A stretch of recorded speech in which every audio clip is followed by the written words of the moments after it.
Hello everyone, আজকে আমরা নন renewable energy অর্থাৎ পুনর্নবীকরণযোগ্য শক্তি সম্পদের মধ্যে সৌরশক্তি অর্থাৎ সোলার এনার্জি নিয়ে বিস্তারিত আলোচনা করব।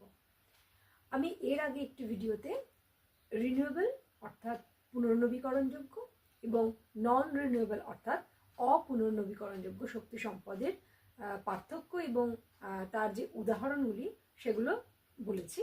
ভিডিও শেষে উপরে আই বাটনে ক্লিক করে তোমরা ওই ভিডিওটি দেখে নিতে পারো। আজকে আমি নন রিনিউয়েবল এনার্জি মধ্যে সোলার এনার্জি নিয়ে আলোচনা করব। বর্তমানে ফসিল ফুয়েল অর্থাৎ জীবাশ্ম জ্বালানির যে কুপ্রভাব, পরিবেশ দূষণ, এই কুপ্রভাব থেকে বাঁচতে এবং জীবাশ্ম জ্বালানি যদি এভাবে ব্যবহার করা হয় তাহলে কিন্তু খুব দ্রুতই তা শেষ হয়ে যাবে। এর জন্যে আমাদের এমন কিছু শক্তি সম্পদের প্রয়োজন ছিল যেগুলি কখনোই নিঃশেষ হয়ে যাবে না। তার মধ্যে একটি হলো সোলার এনার্জি। ঠিক আছে, তা সোলার এনার্জি বা সৌরশক্তি কিন্তু আজকে থেকে 4.5 কোটি বছর ধরে কিন্তু এই সৌরশক্তি আমাদের পৃথিবীতে আসছে।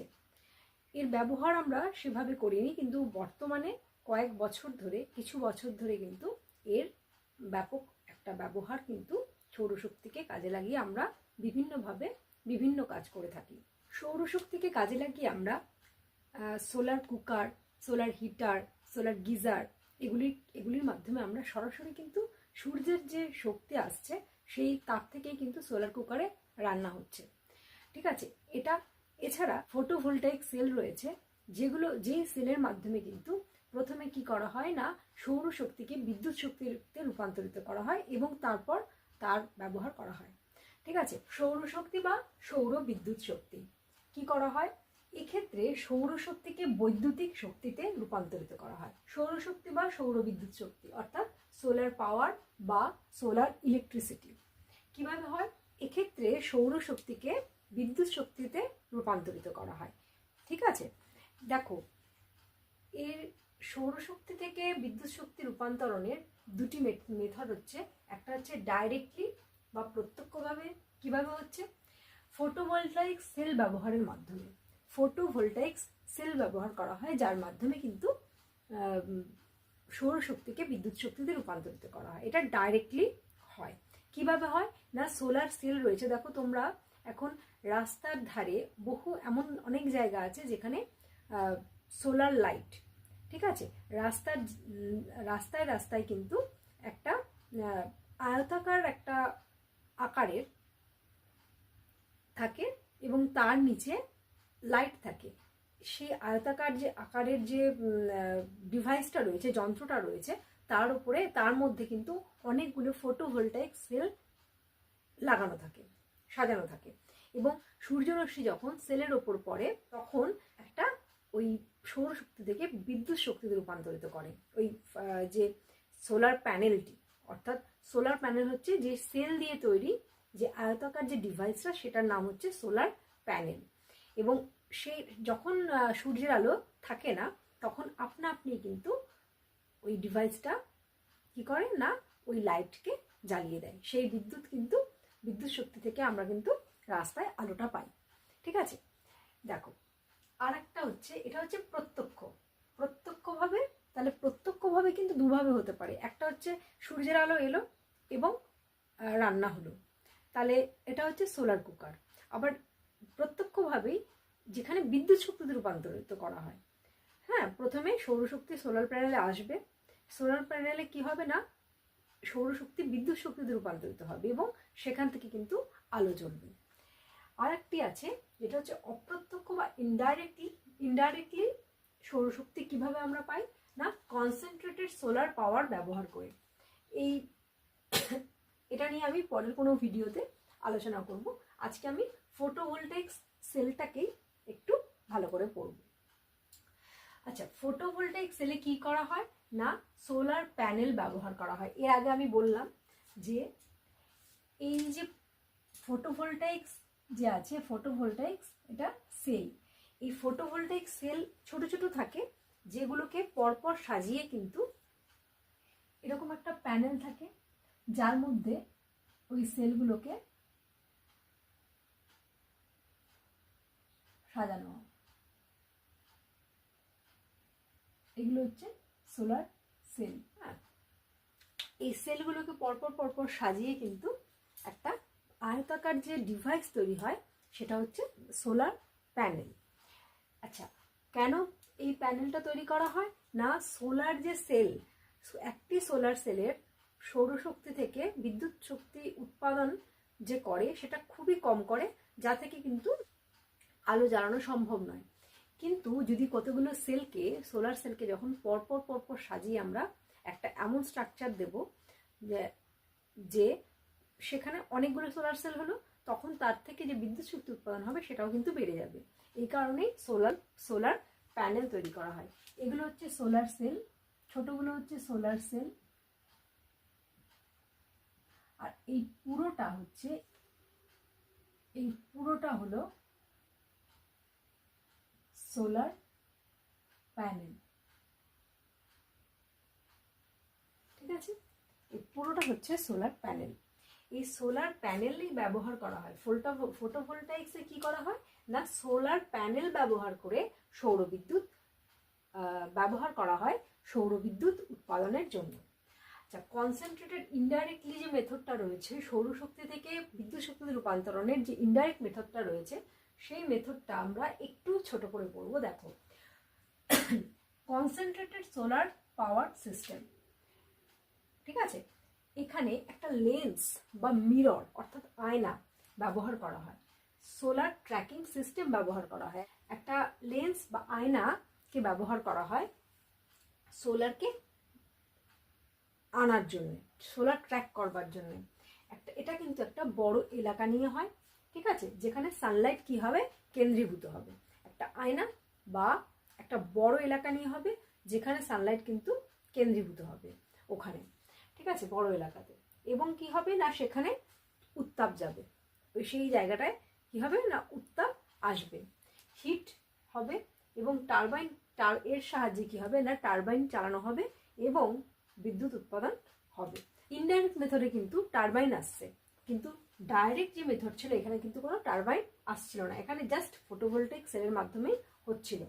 ঠিক আছে, আর ফটোভোল্টাইক্স কি? ফটোভোল্টাইক্স হলো এমন বিদ্যুৎ শক্তির উৎস যা ছোট ও মাঝারি আকারের যে অ্যাপ্লিকেশন নিয়ে ব্যবহার করা হয়, যেমন ক্যালকুলেটরে কি ব্যবহার করা হয়? ক্যালকুলেটরে সিঙ্গেল সোলার সেল ব্যবহার করা হয়।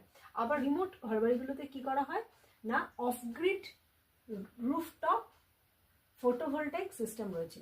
পিভি হচ্ছে এই ফটোভোল্টাইক্স। ঠিক আছে, এই যে ফটোভোল্টাইক্স অর্থাৎ এই যে ফটোভোল্টাইক সেল, এটা রয়েছে কোথায় না, রুফটপ যে পিভি সিস্টেম, এটা হচ্ছে ফটোভোল্টাইক সেল। ঠিক আছে, তাহলে রিমোট ঘরবাড়িগুলোতে অফ গ্রিড মানে কি?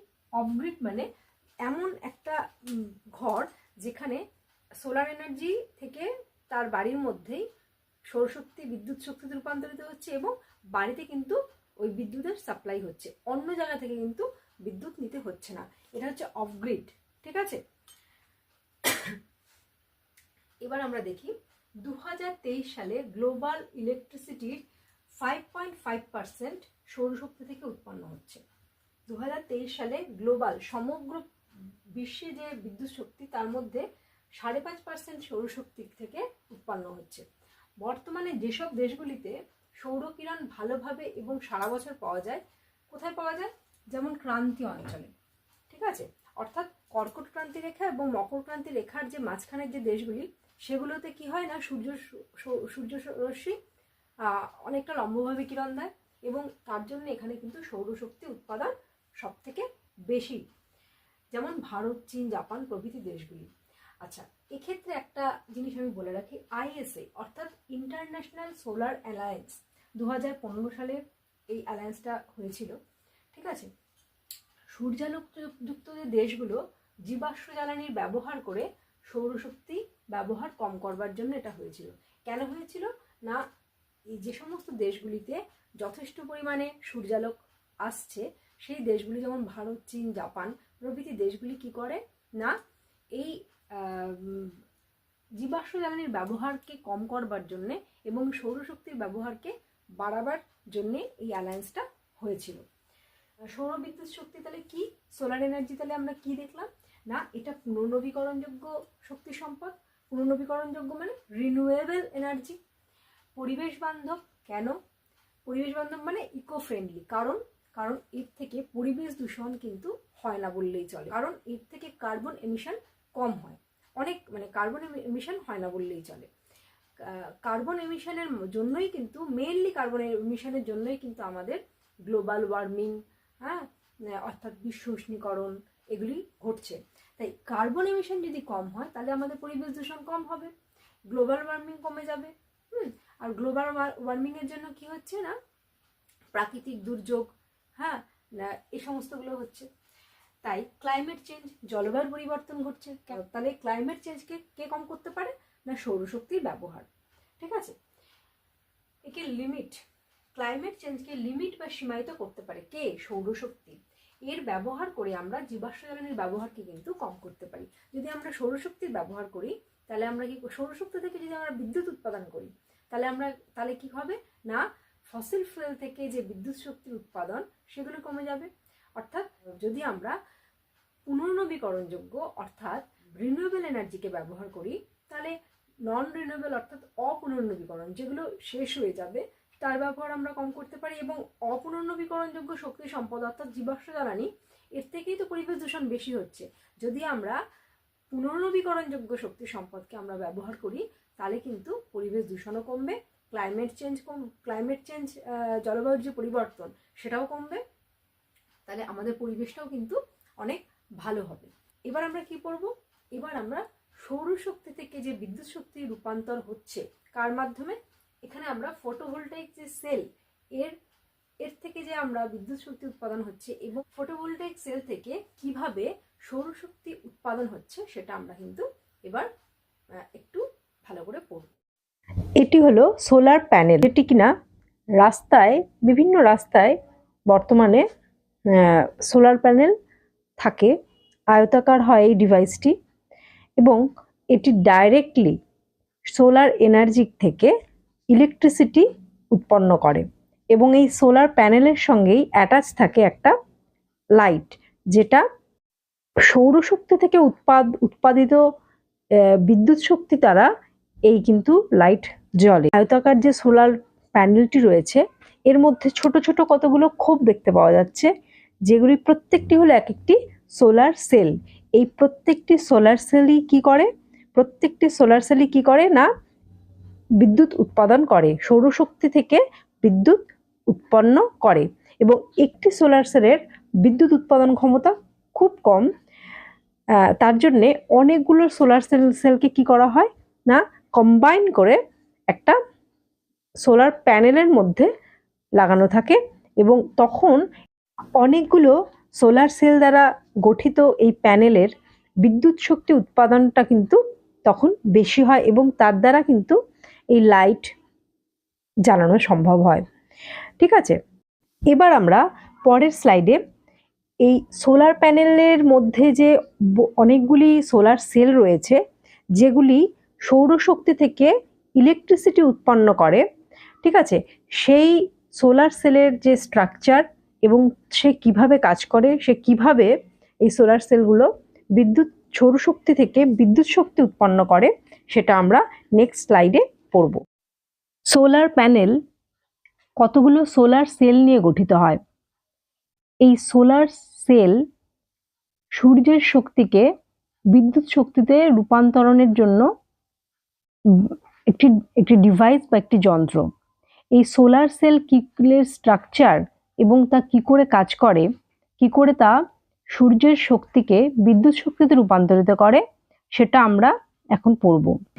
এখানে একটি সোলার সেলের চিত্র রয়েছে, যার এই সোলার সেল কি দিয়ে গঠিত হয় না, সোলার সেল গঠিত হয় সিলিকন দিয়ে, যেটা কিনা একটি অর্ধপরিবাহী অর্থাৎ সেমিকন্ডাক্টর বা অর্ধপরিবাহী কি, নর্মাল যে টেম্পারেচার অর্থাৎ 25 ডিগ্রি সেলসিয়াস উষ্ণতায় এই সিলিকন কি করে না ইনসুলেটরের কাজ করে, অর্থাৎ এটা উত্তপ্ত হয় কিন্তু তাপ পরিবহন করে না।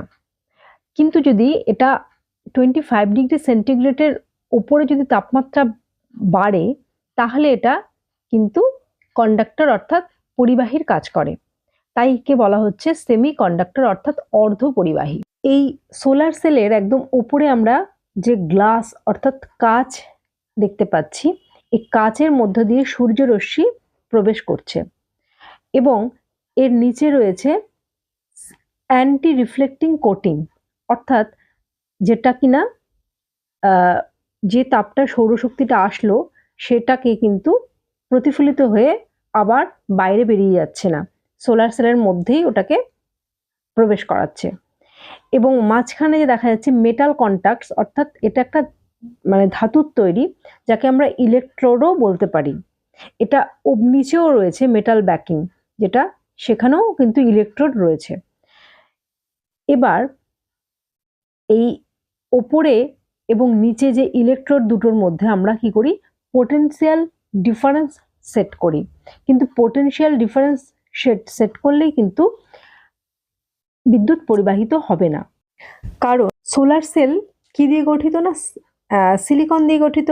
এবং সিলিকন কি না, সেমি কন্ডাক্টর, অর্থাৎ এর উত্তাপ যখন 25 ডিগ্রি সেন্টিগ্রেডের ওপরে যাবে তখনই এটা কন্ডাক্টর অর্থাৎ পরিবাহী হিসেবে কাজ করবে। এবং সৌরশক্তি আসছে এবং যখন এই উষ্ণতা 25 ডিগ্রি সেন্টিগ্রেডকে ছাড়াবে এবং উত্তাপ আরও বাড়তে থাকবে, তখন এই সিলিকন, সোলার সেল যে গঠিত হয়েছে সিলিকন দিয়ে, এই সিলিকন কি দিয়ে গঠিত হয় না, সিলিকন অ্যাটম দিয়ে গঠিত হয়। এর ফলে এই উত্তাপ যখন বাড়বে, এই সিলিকনের মধ্যে থাকা ইলেকট্রন প্যারেন্ট যে সিলিকন অ্যাটম থেকে বার হয়ে যাবে এবং বেরিয়ে কি করবে না, ফ্রি ইলেকট্রন তৈরি হবে। এবং এই ফ্রি ইলেকট্রনই কিন্তু এই ফ্রি পজিটিভ ইলেকট্রন পি ডপড সিলিকনের দিকে এবং নেগেটিভ ইলেকট্রন এন ডপড সিলিকনের দিকে যায়।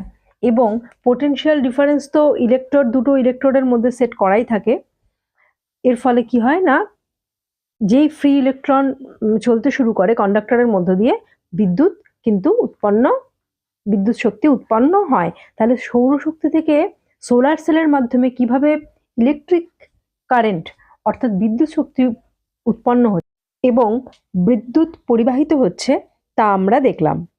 আমরা এর আগে সোলার প্যানেল দেখলাম, যে সোলার প্যানেলের মধ্যে অনেকগুলো সোলার সেল ছিল যেগুলো সৌরশক্তিকে বিদ্যুৎ শক্তিতে রূপান্তরিত করছিল এবং তার দ্বারা কি হচ্ছিল না, তার দ্বারা লাইট জ্বলছিল। এই সোলার প্যানেল থেকে যে বিদ্যুৎ শক্তিতে রূপান্তরণের মাধ্যমে যে লাইট জ্বলছিল, সেটাও একটা ডাইরেক্ট কিন্তু মেথড সৌরশক্তি ব্যবহারের। এবার সৌরশক্তির তাপকে কিভাবে ব্যবহার করছে আর এক ধরনের ডিভাইস। এখানে যে ডিভাইসগুলো রয়েছে সেই ডিভাইস হচ্ছে solar cooker, solar geyser, solar heater প্রভৃতি কিন্তু সৌরশক্তির তাপকে ব্যবহার করছে। এটাও ডাইরেক্ট মেথড, ঠিক আছে। তাহলে সোলার প্যানেলের মাধ্যমে যে বিদ্যুৎ শক্তি উৎপন্ন হচ্ছে এবং তার থেকে যে লাইটটা জ্বলছে সেটাও একটা ডাইরেক্ট মেথড। এবং সোলার কুকার, সোলার গিজার সৌরশক্তির তাপকে যে ব্যবহার করার মাধ্যমে খাদ্য উৎপাদন হচ্ছে বা জল গরম, সৌরশক্তি ব্যবহারের কিন্তু ডাইরেক্ট মেথড। এখানে আমরা একটি সোলার কুকারের এক্সাম্পল আলোচনা করছি। দেখো, সোলার কুকারের এইখানে যে চিত্রটি আমরা দেখতে পাচ্ছি, এই সোলার কুকার কি না, সোলার কুকারের মাধ্যমে সৌরশক্তির তাপকে ব্যবহার করে খাবার রান্না হচ্ছে।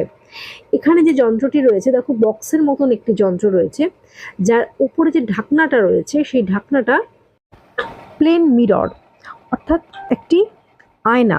এই আয়না কি করছে না, সৌরতাপকে, সৌরশক্তি যখন এই আয়নার উপর পড়ছে সেটা রিফ্লেক্টরের কাজ করছে, অর্থাৎ এখান থেকে সৌরতাপ কিন্তু প্রতিফলিত হয়ে ঢাকনার নিচেই যে আরেকটি গ্লাস সিট কভার রয়েছে, অর্থাৎ কাচের যে একটা ঢাকনা রয়েছে, সেই কাচের ঢাকনার মধ্যে আয়না থেকে প্রতিফলিত হয়ে ওই কাচের ঢাকনার উপর পড়বে।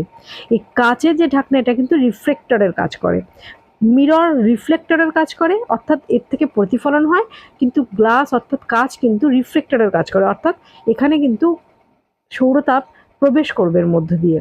এবং প্রবেশ করার পরে এর ভেতরে কি থাকে, পাত্র থাকে, যার মধ্যে কিন্তু যে খাবারটি রান্না হবে সেটা সেখানে রাখা থাকে এবং গ্লাসের মধ্যে দিয়ে অর্থাৎ কাচের মধ্যে দিয়ে যখন সৌরতাপ ওই বক্সের মধ্যে প্রবেশ করবে, সেই তাপটা যাতে বিভিন্ন বাইরের দিকে ছিটকে না বেরিয়ে যায়, তার জন্য কি থাকে না, ওই বক্সের নিচের দিকে দেখো ইনসুলেটেড বক্স, অর্থাৎ বক্সের নিচে কালো রঙের একটা আস্তরণ কিন্তু কালো রং করা থাকে। কালো রং কেন করা থাকে? কেননা যখন তাপটা আসবে এই কালো রং কিন্তু এই তাপটাকে ধরে রাখবে, তাপকে বিভিন্ন দিকে চলে যেতে দেবে না। এবং এখানে আমরা দেখতে পাচ্ছি outer wooden box having thermocol lining inside. Thermocol কি করে? থার্মোকলও কিন্তু তাপকে বাইরে বেরোতে দেয় না। কালো রং করা থাকে এবং থার্মোকল কিন্তু এই বক্সের ভেতরে থাকে, যেটা সৌর তাপকে কিন্তু বাইরে বেরোতে দেয় না। এর ফলে কি হয়? বক্সের মধ্যে উত্তাপ বজায় থাকে এবং তার দ্বারা কি হয়? রান্না হয়। তাহলে আমরা কি দেখলাম? এই সোলার কুকারের যে এই বক্সের মধ্যে একটা আয়না থাকে, যেখানে সৌরতাপ কিন্তু রিফ্লেক্ট করে ওই কাচের ওপর পড়ে। কাচের মধ্যে দিয়ে সৌরতাপ সহজেই ভেতরে প্রবেশ করে এবং সেখানে যে পাত্র থাকে সেই পাত্রের নিচে কিন্তু ওই বক্সের মধ্যে নিচের দিকে কালো রং করা থাকে, তার জন্য সৌরতাপ কিন্তু বাইরে বেরোতে পারে না। এবং থার্মোকলও থাকে, যেটা তাপকে কিন্তু বাইরে বেরোতে দেয় না। এই বক্সের ভেতরটা উত্তপ্ত হয় এবং সেখানে কিন্তু খাওয়ার হয়ে যায়। তাহলে এভাবে সোলার কুকার ব্যবহারের মাধ্যমে কি হতে পারে না, আমাদের রান্নার গ্যাস, জ্বালানি এগুলো বাঁচতে পারে। এবার আমরা সৌরশক্তি ব্যবহারের সুবিধা ও অসুবিধাগুলো পড়ব।